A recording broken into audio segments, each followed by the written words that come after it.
Bonsoir à tous et bienvenue dans votre journal, une nouvelle édition pour commencer cette nouvelle année.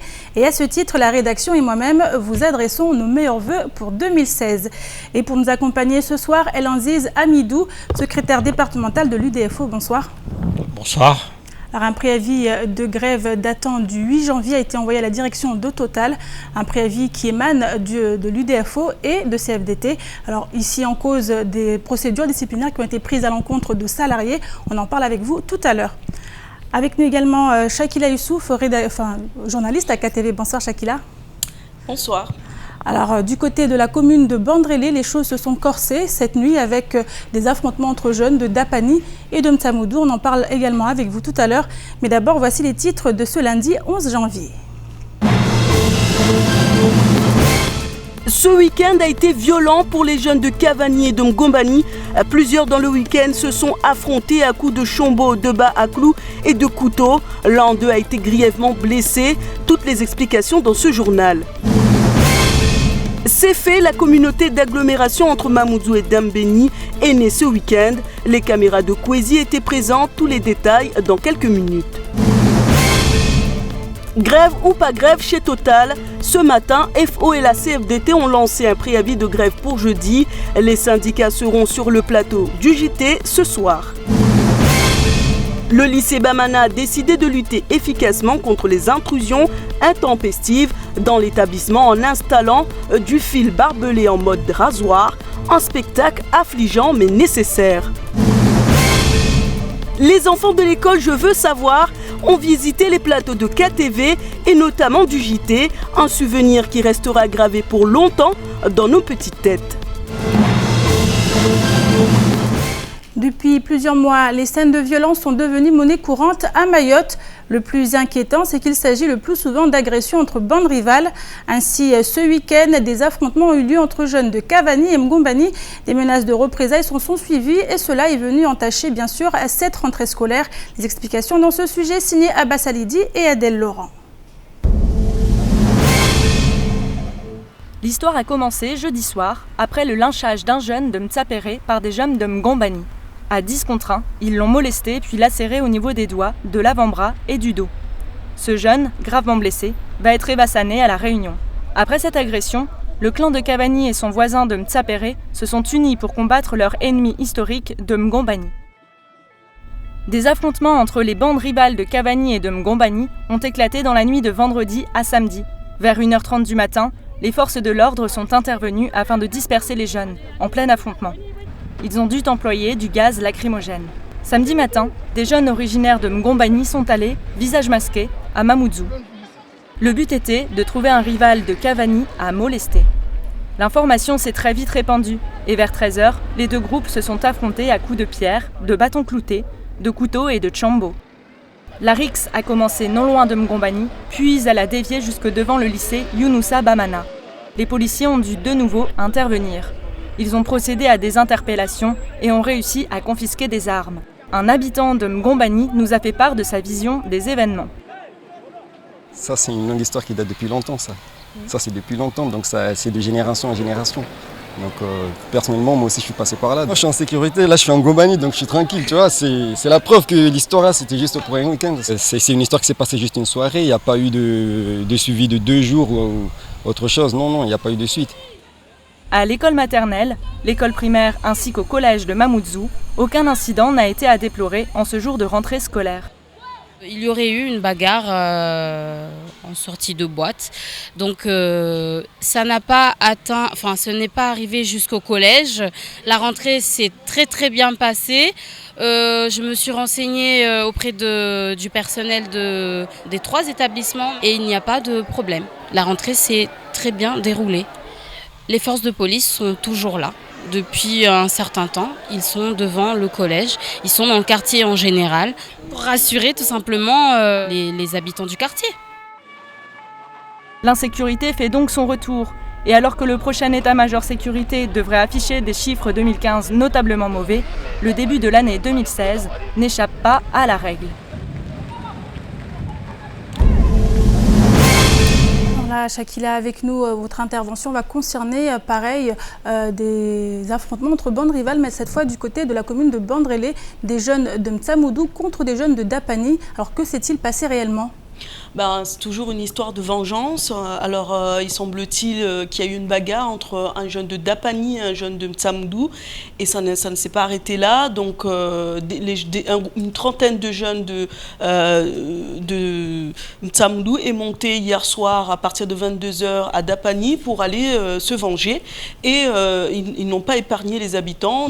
Comme d'habitude, c'est toujours les habitants qui sont victimes, des voitures qui ont été caillassées, plus de 4 voitures qui ont été caillassées, des vitres cassées par des pierres. Donc les jeunes étaient armés de chombeaux, de barres de fer avec des clous, une violence comme on a l'habitude tous les ans de commenter à chaque fois dans les journaux. Comme vous voyez les photos, les victimes, c'est toujours les administrés qui étaient dans leur sommeil et qui dormaient. Certains ont entendu le bruit mais ont eu peur de sortir et voilà, le matin ils ont constaté les dégâts. Alors du côté de la mairie de Bandrélé, comment on vit les choses? Quelle est la réaction des élus? L'adjointe au maire qui a intervenu ce matin dans la matinale a bien expliqué qu'elle a essayé de parler avec les jeunes avant que ça dégénère, mais ça n'a pas, ils n'ont pas écouté. Et là, actuellement, une réunion se tient entre les parents des deux quartiers, Mtsamoudou et Dapani. Alors, qu'est-ce qui se dit entre ces parents? Est-ce qu'aujourd'hui, les choses semblent prendre un bon tournant ou au contraire, on doit s'attendre à d'autres affrontements? On n'est pas sur place, on ne peut pas savoir exactement ce qui se dit, mais ce qui est sûr, c'est que la problématique de la violence dépasse tout le monde. Et il est temps, et c'est ce que tout le monde dit, c'est qu'il serait temps que les parents reprennent leur place, qu'ils reprennent l'autorité sur leurs enfants, et que des enfants ne fassent pas la loi impunément. Merci beaucoup Shakila pour cette intervention. Et à Mayotte, les établissements scolaires sont des endroits sensibles où la sécurité des élèves comme des enseignants est devenue un impératif. À ce titre, des travaux ont été effectués durant les vacances scolaires au lycée Younoussa Bamana.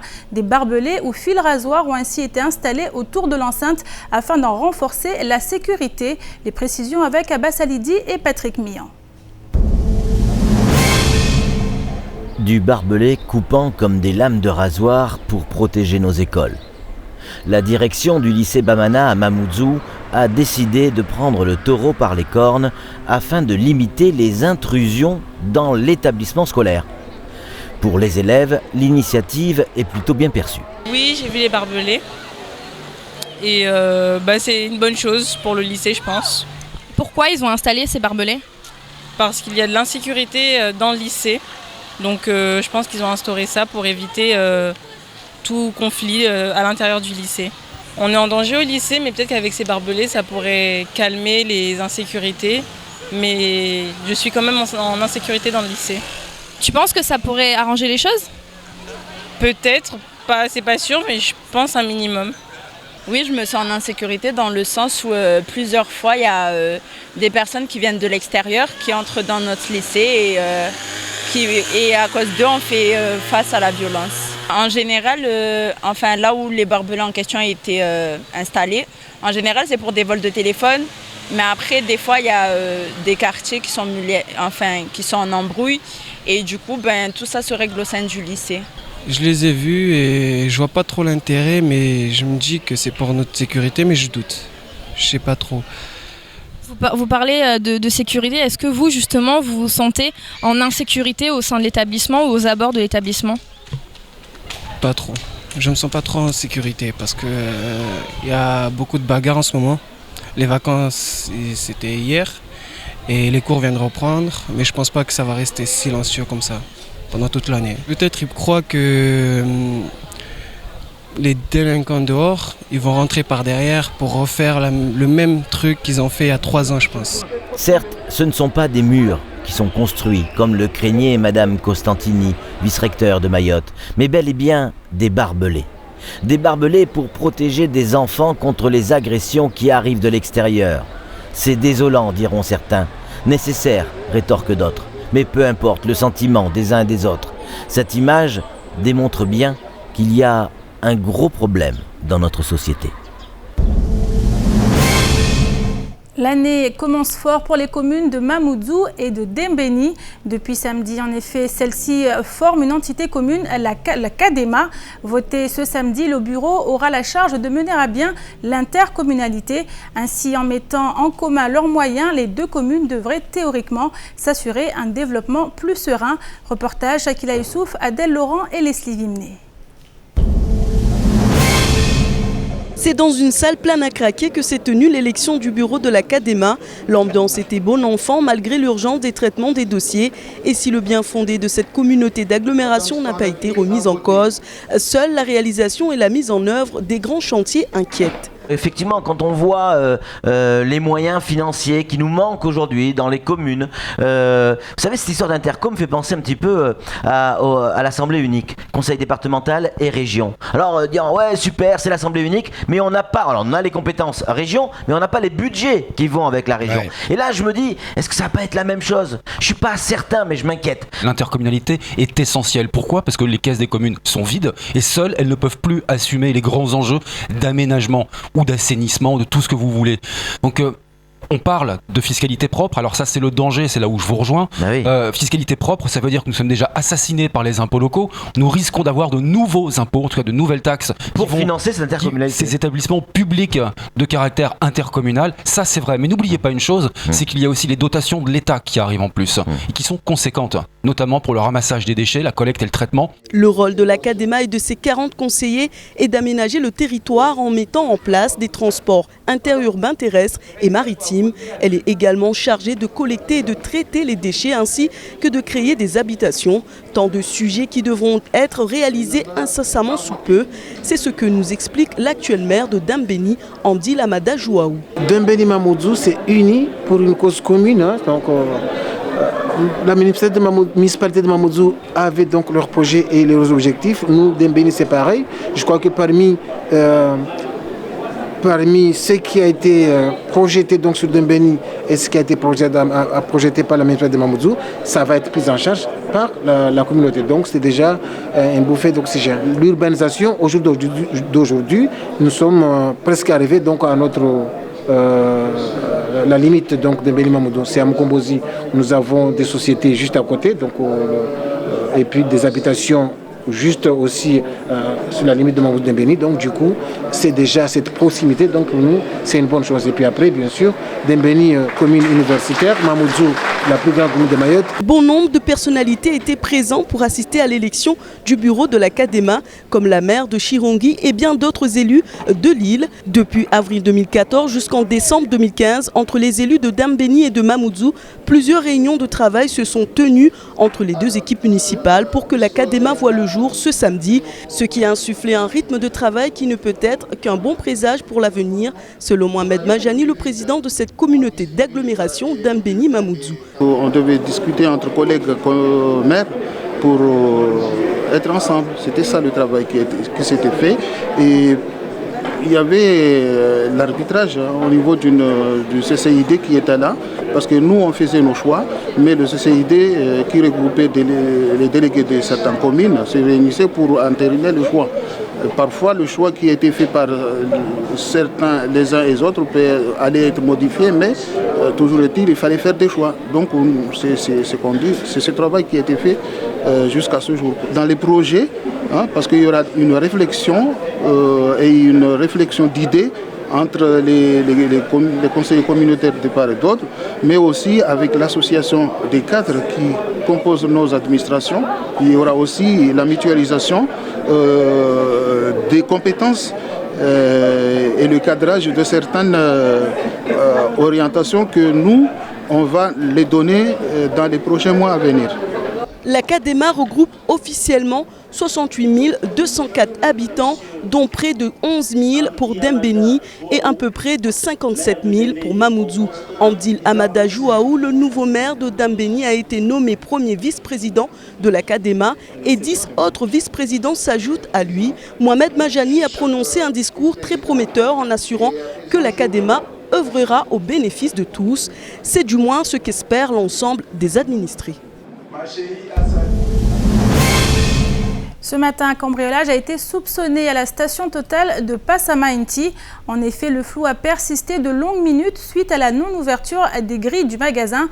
Mais finalement, plus de peur que de mal, puisqu'il ne semble finalement s'agir que d'un simple quiproquo. Toutes les explications dans ce sujet signé Patrick Millan et Leslie Vimné. Avant même l'ouverture, et comme tous les lundis matins, les véhicules font la queue devant la station-service de Passamainti. Problème, il est 7 h. Et à 7 h, le rideau métallique est toujours fermé. Évidemment, les clients font la queue, mais font surtout la grimace. C'est l'incompréhension. Et les mots sont parfois pas tendres du tout. Normalement, je suis censé aller au boulot, je suis tombé en panne, j'ai marché à pied, je suis venu jusqu'aux stations et me voilà encore une fois bloqué, quoi. Donc là, je suis dans une situation un peu très embêtée par rapport à ça. Là, je suis en pleine cour et puis je peux pas continuer mon cours. Je peux pas travailler parce que là, j'ai le réservoir, il est nul, donc voilà, on peut pas continuer. En plus, j'ai des cours tout à l'heure aussi.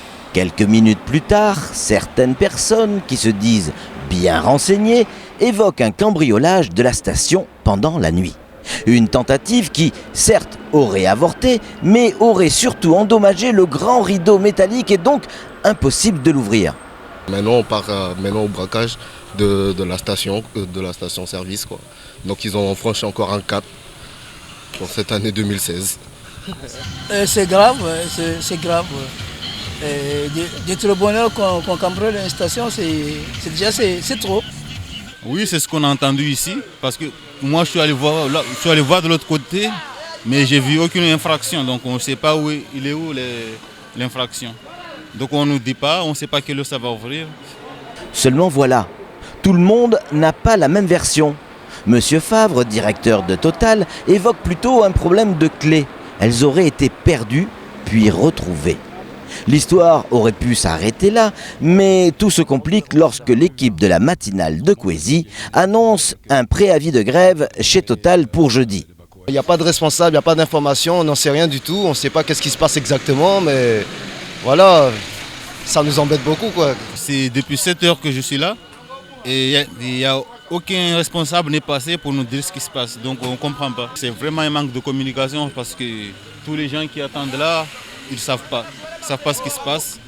Donc on a l'espoir que ça va ouvrir tout à l'heure, mais on ne sait pas. Bref, au bout du compte, il semblerait que l'équipe de Total Passamainti ait perdu les clés de la grande maison blanche et rouge et l'idée du pseudo-cambriolage aurait servi à calmer un peu les gens. En clair, on était juste un peu à la bourre ce matin chez Total. Depuis quelques semaines, un trafic de carburant a été découvert dans les stations-service Total.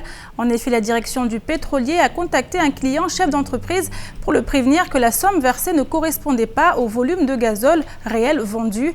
L'entrepreneur a alors mené son enquête et l'un des salariés a avoué expliquer détourner de l'argent avec la complicité d'un pompiste. La direction de Total a elle aussi mené ses investigations et pris des sanctions disciplinaires à l'encontre de 5 de ses salariés. Procédures qui ont eu le don de déclencher la colère des syndicats. Un sujet signé Patrick Millan, Samuel Bocher et Leslie Vimné. Dans le courant du mois de décembre, la direction du pétrolier Total a relevé des anomalies dans la livraison de carburant à des entreprises qui payaient bien au-delà des quantités fournies. Il ne pouvait s'agir que d'un trafic impliquant des pompistes et des salariés des clients lésés de Total. Après enquête, une plainte a été déposée et des procédures disciplinaires ont été engagées par le distributeur de carburant, donnant lieu à 3 licenciements et 2 mises à pied à titre conservatoire. Or, la CFDT et FO ont déposé ce matin un préavis de grève qui doit prendre effet dès jeudi prochain. Les syndicats demandent l'ouverture immédiate des négociations et surtout l'arrêt des licenciements jugés abusifs ainsi que des mises à pied. Ils demandent encore des augmentations de salaire pour les employés incriminés. Pour moi, ça c'est un problème qui est vraiment inquiétant parce que je considère que c'est suite au manque de dialogue que nous avons dans les entreprises qui fait que arrivons à ce stade de mise à pied, de menaces, de tout ce qui peut déstabiliser un salarié dans une entreprise, un salarié qui cherche à gagner sa vie dignement. Alors aujourd'hui, par rapport à l'échelle de Mayotte, par rapport à la situation de crise que connaît Mayotte, moi ce que je demande, c'est que nous puissions ouvrir le dialogue en interne avant que nous puissions sortir dans la rue pour un mouvement de grève.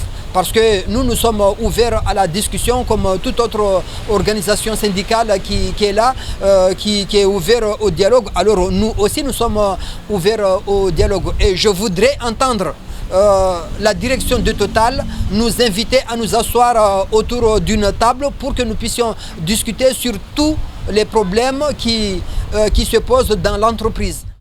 De son côté, le directeur Nicolas Favre explique découvrir ses préavis, tout comme la majorité des salariés du groupe. Selon lui, ceux-ci ne seraient pas prêts à suivre un mouvement, nombreux étant ceux à comprendre les procédures dans les cas de trafic avéré.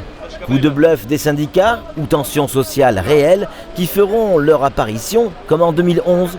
Toujours est-il que dès l'annonce d'un possible conflit, les stations-service de Lille ont été assiégées par crainte d'un blocage des stations dès jeudi prochain. Pour le moment, les négociations entre les syndicats et la direction se poursuivent. Avec nous sur le plateau, Elanziz Amidou, secrétaire départemental de l'UTFO. Donc vous faites partie de ceux qui ont émis ce préavis de grève. Qu'est-ce que vous contestez très exactement, Elanziz ? Écoutez, j'ai tout le temps dit ici sur vos plateaux, c'est qu'on a un malaise au niveau de ce département. On a le grand patronat qui essaye de faire passer un peu toutes les mesures impopulaires en les masquant, quoi. Voilà, donc au lieu de faire un plan social et payer le prix qu'il faut, on va essayer de faire passer ça dans des fraudes, dans des fautes lourdes, dans des licenciements pour fautes graves, fautes lourdes et tout ça, qui il faut bien le dire, hein, ces gens-là qui sont licenciés n'auront rien du tout. C'est licenciement sec. Donc pour vous, ce ne sont que des prétextes ? Mais bien entendu, quand on est en situation de monopole comme les Total, il n'y a pas d'autres stations de service ici, il n'y a que Total. Donc aujourd'hui, quand on est dans cette position-là de force, quand on est dans cette position de monopole, tout est permis pour Total. Il peut licencier, il peut faire ce qu'il a envie de faire en toute impunité. Donc aujourd'hui, les organisations syndicales qui sont à Mayotte, ils tirent un peu la sonnette d'alarme pour dire que ça suffit. Il faut du dialogue social au sein de l'entreprise. Donc aujourd'hui, moi je suis sur ce plateau-là pour clamer haut et fort qu'aujourd'hui, le département de Mayotte, c'est un état de droit où il faut faire régner aussi le droit social. Et le droit social, c'est quoi? C'est que les partenaires sociaux puissent se voir avant qu'il y ait des sanctions, avant qu'on arrive à des extrémités. Donc aujourd'hui, quand je vois, il y a des licenciements à tout va, parce qu'il y a eu des dénonciations, il y a eu de la délation. Oui, peut-être qu'il y a de la vérité dans tout ça. Peut-être, je n'en sais rien du tout. Mais aujourd'hui, avant d'en arriver à des licenciements secs comme ça, il faut discuter avec les syndicats, faire de la communication, communiquer avec les syndicats, dialoguer avec les syndicats. C'est ça ce que nous demandons. Aujourd'hui, nous trouvons face au mépris du grand patronat, face à un syndicalisme mahorais qui est, il faut le dire, qui est porteur d'espoir pour les salariés de Mayotte. Alors, il y a des licenciements, également des mises à pied. Donc, dans votre préavis, vous en profitez pour refaire passer des revendications. Est-ce que, de votre côté, ce n'est pas non plus un prétexte pour relancer un petit peu le mouvement de grève ? Mais écoutez, nous ne profitons de rien du tout. C'est plutôt à celui qui est en position dominante. C'est celui-là qui profite. Votre préavis date du 8 janvier. Notre préavis, ce n'est pas une affaire, c'est pas une situation qui existe aujourd'hui. Les 6 situations que nous dénonçons aujourd'hui, c'est-à-dire le manque total de dialogue social, ça n'existe pas aujourd'hui. Ça, c'est récurrent. C'est quelque chose qui s'est installé. Donc aujourd'hui, nous voulons éradiquer cette ambiance-là, cette ambiance d'absence de dialogue social, de mépris des syndicats, de licenciement, tout va. Nous voulons rompre avec ce passé qui somme toute, ne reflète pas la réalité de ce département. Donc aujourd'hui, ce que nous demandons, c'est qu'il y ait un peu plus d'écoute, un peu plus de concertation pour converger vers un dialogue social constructif. Alors la grève est prévue pour jeudi. Qu'attendez-vous, El Aziz ? Je viens de le dire. Nous attendons à ce qu'il y ait un dialogue social. Et le dialogue social, c'est qu'il y ait de l'autre côté le patronat et de cet côté-là les syndicats de salariés. Et jusqu'à maintenant, ce sont les syndicats de salariés qui dénoncent un état de fait. Aujourd'hui, le grand patronat doit appeler les syndicats de salariés pour qu'on s'asseye autour de la table de négociation et qu'on puisse mettre sur la table tout ce qui se dit là, s'il y a la vérité ou pas et tout ça, qu'on puisse peser, juger quelle est la réalité de cette situation sociale qui s'est fortement dégradée au niveau de l'entreprise Total. Tout n'est pas rose dans Total. Donc aujourd'hui, il y a un malaise, il faut qu'on en parle, il faut qu'il y ait un dialogue social. C'est ce que nous réclamons. Nous ne voulons pas qu'il y ait une fatalité à aller vers des mouvements sociaux, mais quand il n'y a, je l'ai tout le temps dit, quand il n'y a pas de dialogue social, s'installent de façon durable des mouvements sociaux. Merci beaucoup, El Aziz. Je rappelle que vous êtes le secrétaire départemental de l'UDFO. Et on continue avec cette nouvelle qui va en réjouir plus d'un. La ligne directe Mayotte-Paris d'Air Austral, tant attendue, sera bientôt accessible aux voyageurs. Le premier vol est prévu au mois de juin prochain avec un prix d'appel de 784 € TTC en classe loisirs. On écoute Jean-Marc Grazzini, le PDG d'Air Austral, au micro de Samuel Baucher.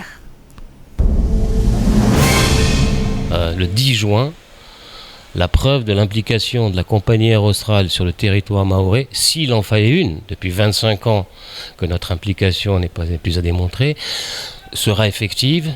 Mayotte aura un vol direct, on appelle ça un vol direct dans notre jargon aéronautique, entre Mayotte et Paris-Charles de Gaulle, à raison de 2 vols par semaine en programme de base. Départ de Mayotte le mardi et le vendredi soir, donc un vol de nuit. Retour de Paris-Charles de Gaulle le mercredi et le samedi en vol de nuit.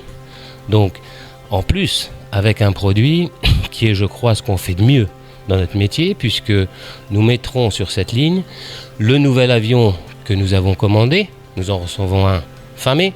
Et donc on le met à Mayotte début juin, le 10 juin, date du premier vol. C'est un Boeing 787. Donc nous mettons à Mayotte pas simplement ce qui est attendu depuis très longtemps, et on le reconnaît, d'accord ? Mais encore fallait-il le faire, et nous allons le faire, mais en plus avec ce qu'il y a de mieux dans l'industrie, qui est le Boeing 787, qui est l'avion de toute dernière génération. Donc je crois que la volonté de la compagnie Air Austral d'accompagner le développement du territoire mahorais, je crois qu'elle n'est plus à démontrer. Le prix d'appel sur ce vol-là entre Paris et Mayotte et Paris, d'accord, il est en TTC de 784 €. 784 € en classe loisir. Alors quand on dit produit d'appel, ça veut dire que c'est un prix qui ne va pas durer toute l'année. Si, c'est un prix qui est effectivement valable toute l'année, mais à un certain moment, il y aura moins de place à ce tarif que d'autres. D'accord ? Toutes les compagnies aériennes travaillent de cette manière. On appelle ça le yield management. Terme scientifique, un peu compliqué, mais voilà. Ce qui nous permet d'optimiser en fonction des saisons les recettes sur un vol donné. Il est très important que ce vol pour la compagnie Air Austral soit un vol où on ne perd pas d'argent. C'est un lourd investissement. Ce sont des avions de nouvelle génération. Il faut les payer, d'accord ? Il faut rembourser effectivement ces prêts que nous faisons, et il est important que l'économie de la ligne soit raisonnable, d'accord ? Et enfin, la semaine dernière, des visiteurs pas comme les autres ont été accueillis dans les locaux de Kwezi. Une dizaine d'écoliers ont ainsi eu l'occasion de s'introduire dans les coulisses de la télé et de la radio. Une visite très appréciée dont ils se souviendront. Reportage Adèle Laurent. Le mercredi 6 janvier, Kwezi Télé a accueilli dans ses locaux les enfants de l'école « Je veux savoir, je veux m'amuser ». Notre école s'appelle « Je veux savoir, je veux m'amuser ». Du coup, pendant les périodes, quand il y a l'école, on est Je veux savoir, et pendant les vacances, on devient Je veux m'amuser. Actuellement, on est en Je veux m'amuser vu que c'est les vacances. On ouvre pendant toutes les vacances. C'est toujours ouvert, on est fermé juste les jours fériés. On fait des sorties dans les semaines où on ouvre pendant les vacances. On a des semaines par type. Et actuellement, la dernière semaine des vacances, c'était une semaine type média. Du coup, là, on va visiter Quasi TV et Mayotte Hebdo. Et là-bas, vous avez 2 caméras. D'accord ? C'est grâce à ça qu'on peut filmer ici ce qu'on appelle un plateau télé. Les enfants ont pu comprendre le fonctionnement du fond vert de la Miss Météo de Quasi. La régie télé, en fait, c'est elle qui va pouvoir, avec des images, soit des images fixes, soit des images vidéo, elle va pouvoir envoyer en fait des images derrière vous grâce au fond vert qui est derrière. Bonjour, Caz. Faites une bonne course dans Radio Spring. Ils ont également participé à l'émission radio de Quasi, Dom, c'est la vie. Bonjour les enfants. Bonjour. Est-ce que ça va bien? Oui. Allez Valentin, fort. Allez Valentin. Verte, tu courais dans l'herbe, je l'attrapais par la queue, je la mets trancher mes pieds. Allez là-bas, merci. Allez là-bas. Ah, là-bas, ici. Aujourd'hui, j'ai visité les informations. Ça m'a plu la météo. C'était super. Ça m'a plu à la radio. Ils ont tous participé à ce qu'on leur a demandé. Et c'était une première fois pour eux. C'était aussi la première fois que les enfants venaient à Quasi TV. Il n'y avait pas que les enfants, mais aussi nous aussi les adultes qui les accompagnons. Donc on a appris beaucoup de choses avec eux et comment ça se passait aussi dans les infos.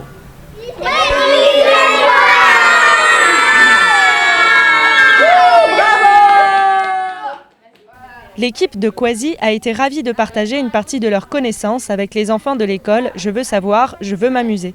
Quant aux écoliers, ils ont fait preuve de beaucoup d'enthousiasme lors de cette visite. C'est la fin de cette édition. Merci à vous de l'avoir suivi. Une édition que vous pourrez suivre en rediffusion sur notre site l'infoquasi.fr et sur OM5. Dans quelques instants, retrouvez les nouvelles du temps pour la journée de demain en compagnie d'Ornella Perrine. À suivre juste après l'invité du temps de parole. Il était ce matin au micro de Patrick Millan. Et à 20h, ne ratez pas votre rendez-vous sportif 4 Sport. Excellente soirée à vous sur KTV.